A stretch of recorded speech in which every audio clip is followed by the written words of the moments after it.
Welcome back, everybody, to another episode of Froggy the Gator, your favorite kids podcast. And like we always say at the beginning of these, if you want to help the show grow, the best things you can do are to A, tell your friends about Froggy the Gator, and B, make sure you've rated us 5 stars, of course, hopefully that's what you think we deserve, on your podcast app of choice. So you do those 2 things, you tell your friends, and you make sure you rate us and leave us a review, and we are going to keep on growing and keep on going thanks to you and thanks to your parents. And remember, if you want to get in touch with me, whether you've got a joke you want to share or a story idea, you can go to froggythegator.com and send us a message there. And guess what? Well, I know you guessed it because I know you're smart, and also because this is the part of the show that is usually the same time over time. So, if you guessed, here's a hilarious joke from the audience, you are correct! And today's joke comes from our listeners, Ryder and Wyatt, who are 5 and 3 years old, respectively, which, if you'll recall, means Ryder is 5 and Wyatt is 3, and their joke goes like this. Why does the aspen tree not like the pine tree? Why does the aspen tree not like the pine tree? So some arborist's knowledge is maybe necessary for this joke, which means some knowledge about trees. And so I'll say that pine trees, which are plentiful where I live and where Froggy the Gator lives as well, pine trees have pine needles instead of leaves, which are like long, skinny, really thin sticks, basically. So why does the aspen tree not like this type of tree, the pine tree? And the answer is because of the pine tree's pokes, which I believe is a reference to the type of needles on a pine tree, but also because poking is just obnoxious. If somebody is poking you over and over again, you probably wouldn't like that. At least that's my analysis of this joke. But sometimes you kids are smarter than me. Well, a lot of the time, actually. So if you have a different analysis, write it in, and I'd love to hear it. And today's story idea also comes from the writing team of Ryder and Wyatt, and it starts right now. On guard, Froggy the Gator said. That's right, you've probably already guessed it, but the guys were playing pirates. As they like to do, because, of course they do, because playing pirates is fun. You get to pretend you're on a big pirate ship, which was actually Froggy the Gator's outside jungle gym that Daddy the Gator had built just a couple years before in the backyard. And you get to pretend you're sailing on the high seas, looking for treasure and following maps and exploring foreign lands. And that's exactly the type of pirate game Froggy was playing with his friends, Mr. Hummus, Wormbird, Tomato Hedgehog, and his stuffed animal Gershwin.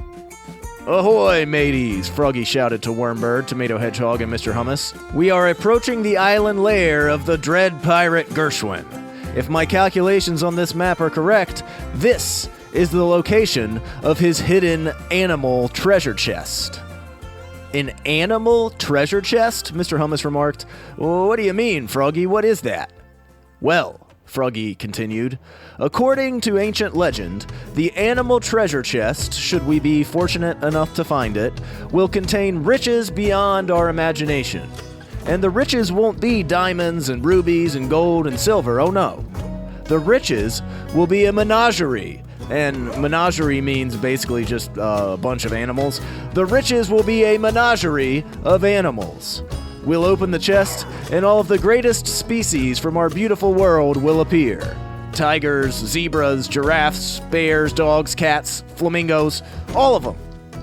Wow, said Mr. Hummus. The animal treasure chest sounds pretty neat. I can't wait to find it. And now that I'm looking through my telescope, Mr. Hummus had an actual telescope that the guys frequently used in their pirate games, I think I see some land ho! Is that where the animal treasure chest is? Aha, Froggy said to Mr. Hummus. You are right. And then Wormbird, who was flying high above the ship and serving as a lookout, shouted down to his friends. Guys, Wormbird said, I see the land as well, but I also see something else coming up fast behind us. Look, is that the Dread Pirate Gershwin? And sure enough, all the friends turned around, and right there, racing them to the island, was none other than the Dread Pirate Gershwin on his Dread Pirate ship. I don't really know why pirates use the word dread before nouns like that. I think it might come from a movie from the 80s, but I'm not sure. But anyway, that's what the guys called a bunch of the pirate stuff. "Oh no," Froggy said to his friends. "The Dread Pirate Gershwin is right behind us." So the guys immediately faced their approaching opponent. Gershwin was, understandably, pretty mad, because the animal treasure chest was his, or so he thought, and he did not want to share it with anybody. And as his ship approached the boys' ship, he called out to them. "You guys will never get my animal treasure chest," he said. "Prepare to battle." And so, in Froggy the Gator's backyard, where they were playing their pretend pirate game, Froggy the Gator and his friends manned their imaginary cannons and prepared to fire at Gershwin's imaginary pirate ship. The guys had a bunch of pine cones that they'd saved from the fall and winter, and those were serving as their imaginary cannonballs. And if you'll remember from Ryder and Wyatt's joke, pine cones come from pine trees, and they are everywhere in Gator Grove, basically all the time, all over the ground. And Tomato Hedgehog, since he had really cool imaginary tomato cannons on his back, started launching the cannonballs toward the back of Froggy's backyard, pretending they were shooting them at Gershwin's ship. "Fire away," Tomato Hedgehog repeated over and over again, as all the guys tossed the huge pine cones in the backyard. "Oh no," Froggy said to his friends. "Dread Pirate Gershwin is returning fire." And they all imagined that the pine cones were coming back at them, and then Froggy the Gator said, "We're taking damage on our hull. We'll have to retreat, and in this case, the best place to retreat is to the island." So they sped their imaginary pirate ship to the island, trying their best to get there before Gershwin. When they landed on the beach, they all hopped out, and immediately they saw the mysterious animal pirate treasure chest cave, which was actually shaped like a big walrus's mouth, with two big stalactites coming down across the opening like a walrus's tusks. That's it, fellas, the walrus mouth. Pretty appropriate if you ask me, since that's where the animal treasure chest is, and walruses are really interesting animals themselves. And so the guys sprinted to the cave. Dread Pirate Gershwin was hot on their trail, and he arrived at the mouth of the walrus cave just a second or two after the friends. And as they all entered the cave together, racing toward the animal treasure chest that they immediately saw glowing toward the back of the cave, they suddenly stopped in their tracks as they heard a strange voice. "Gershwin, Froggy, Mr. Hummus, Wormbird, and Tomato Hedgehog," the voice said.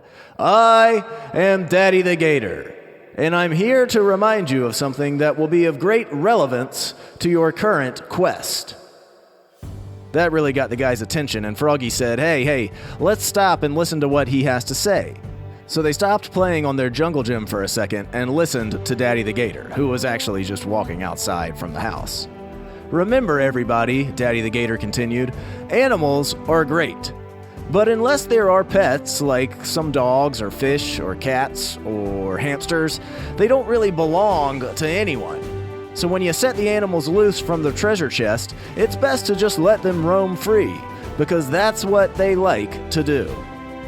And with that, Froggy the Gator opened the animal treasure chest, and all of the coolest animals in the world poured out. Seals, whales, frogs, narwhals, jaguars, all of them.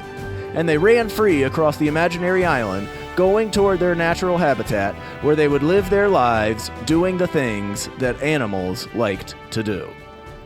The end.